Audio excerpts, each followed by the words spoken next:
현대중공업이 신중하게 움직이는 가운데 하나오션은 미국에 적극적으로 뛰어들고 있습니다.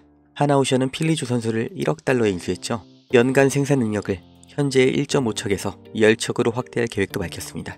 동시에 매출도 10배 성장 목표를 제시했는데 이게 무려 40억 달러, 우리 돈으로 5조 6천억이 되죠.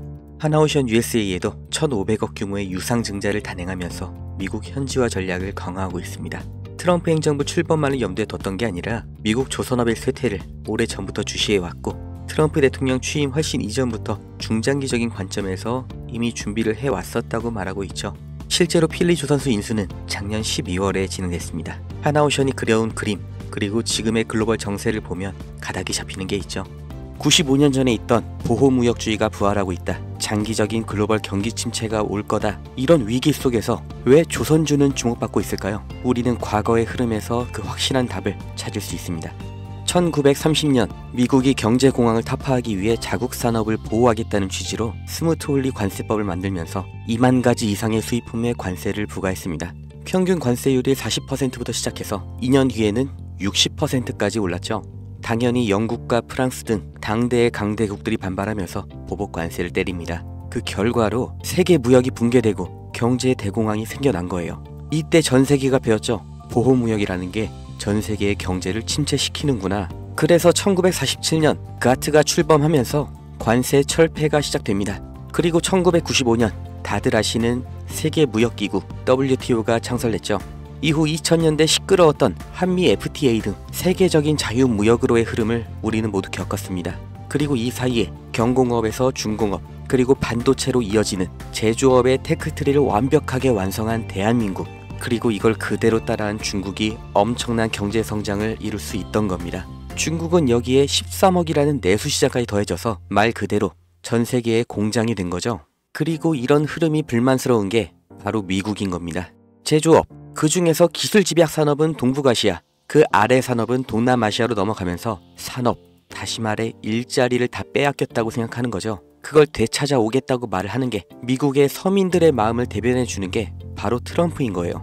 미국 대통령이, 그리고 백악관의 참모들, 정말 세계 최고의 인재들이 지식이 없어서 아니면 다 같이 동시에 미쳐서 관세 전쟁을 만든 게 절대 아니라는 거죠. 다 같이 잘 살자라는 자유무역주의를 깨고 우리만 잘 살겠다, 그러니까 우리로 들어와라 하는 겁니다.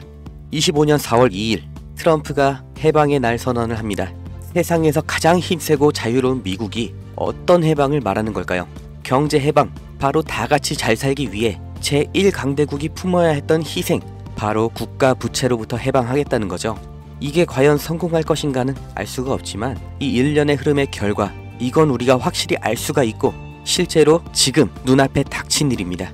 그게 바로 제조업의 이전이죠. 해방의 날 선언 이전에도 트럼프는 글로벌 기업들에게 미국 내에서의 공장 설립, 투자 확대를 요구해왔고 이제는 대놓고 미국에서 만들어라, 아니면 관세 폭탄을 맞아라, 양자택일을 요구하고 있습니다.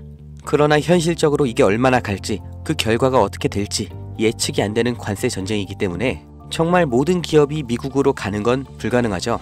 그렇기 때문에 그 대안, 동남아시아로의 이전을 서두르는 기업들이 생겨나고 있습니다. 그리고 유럽에서도 위기의식을 느끼면서 제조업의 부활을 준비하고 있죠. 결국 전 세계 제조업이 재편이라는 몸살을 앓게 되었는데, 사람이 몸살을 앓게 되면 반드시 일어나는 현상이 있죠. 바로 면역 반응입니다. 전 세계 경제에도 이 면역 반응이 나타나고 있는데 그게 바로 조선업입니다. 공장 하나만 이동해도 물류 노선이 하나 새로 만들어집니다. 해항로, 이건 다시 말해 신규 선박 수요를 의미하죠. 그렇기 때문에 트럼프의 선박 구매 언급은 이미 예정되어 있던 수순입니다.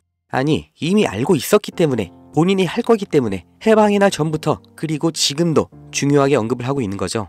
백악관에서도 이미 인지하고 있는 겁니다. 향후 선박의 비중을 확보하는 만큼 이제 재편되는 세계 경제와 물류에서 더 유리한 위치를 확보한 채로 경쟁을 할 수 있다는 거예요. 그리고 언제나 세계적인 위기 속에서 벼락부자들, 새로운 글로벌 기업들이 출범했던 것처럼 지금의 관세 전쟁에서도 이 성공의 냄새를 맡은 사람들이 있죠. 국내에서도 현대미포조선을 비롯한 조선주들이 급격한 관심을 받게 된 게 이 미중 무역 갈등 시점부터인 걸 보면 명확하게 확인할 수 있는 겁니다. 전 세계가 무역 전쟁에 빠질수록 물류는 더욱더 복잡해지고 조선업은 그보다 더 바빠집니다. 이 무역 전쟁, 제조업에는 악재일 수 있지만 조선업은 오히려 공급망 재편이라는 정말 30년 만에 한 번 오는 이런 기회의 핵심 수혜 산업인 거예요. 그리고 가격을 보면 알 수 있는데 장기적인 횡보를 거쳤던 국내 조선주들 급등이 나온 지금도 여전히 저가 매수의 구간에 있습니다. 2025년 조선업의 슈퍼사이클이 지금 열린 겁니다. 무역전쟁 속 가장 확실한 기회를 잡으실 분들, 그 방법을 알려드리기 전에 저는 어떤 유무형의 대가, 멤버십 가입 아무것도 요구하지 않는다는 거 먼저 확인시켜 드립니다. 제게 오는 연락 중에 30% 이상이 유료 리딩방 업자, 종목만 빼가서 저를 사칭해서 금전 요구하는 사람들 계속해서 문자로 제보를 받고 있기 때문에 이 오는 연락들 일일이 수작업으로 확인한 다음 어떤 대가도 욕구도 없이 드리고 있습니다. 답변 순차적으로 드리니까 아주 조금만 기다려 주시면 되고 010-2290-8285 여기로 기회 이렇게 문자 보내신 분들은 지금 조선업에서 가장 주목을 못 받은 그러나 급등 그리고 장기 우상향을 제가 기대하고 있는 그 기업의 정보를 문자로 드릴 거고, 함께 이렇게 문자 보내주신 분들 시황과 경제 흐름, 종목 정보 공유하는 방 그 링크를 드릴 겁니다. 어떤 대가도 없고 무조건 무료, 대가를 요구하는 순간 차라리 관둘 거라는 걸 다시 한번 강조 드리니까 절대로 금전을 요구하는 사칭에 속지 마시고 2025년 물가 상승과 경기 침체라는 전 세계적인 위기가 왔습니다. 그 틈에 있는 유일한 열린 문이 바로 조선업이에요. 흐름에 휩쓸리는 사람은 영원히 앞으로 대대로 서민이겠지만 오히려 이런 위기에서 언제나 벼락부자는 생겨났다는 걸 반드시 기억하셔야 됩니다.